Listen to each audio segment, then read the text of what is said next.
Hello and welcome back. Affinity 3.1 is out, and in this video we'll take a look at what's new and what features this update brings.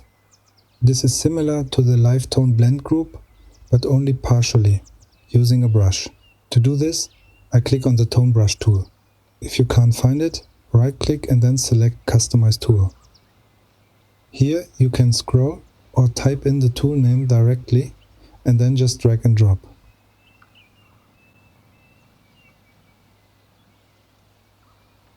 So I'll select the tone brush tool.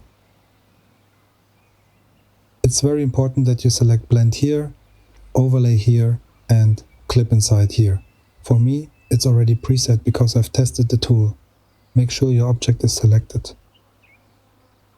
This is the same effect as here, but as I said, only partially, for better control.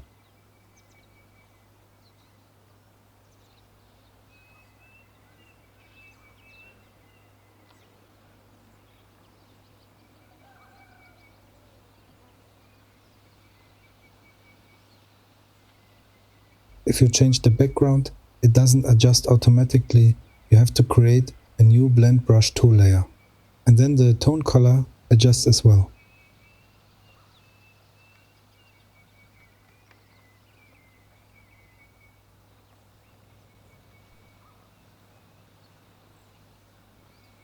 And that's it. If you liked it, leave a subscribe.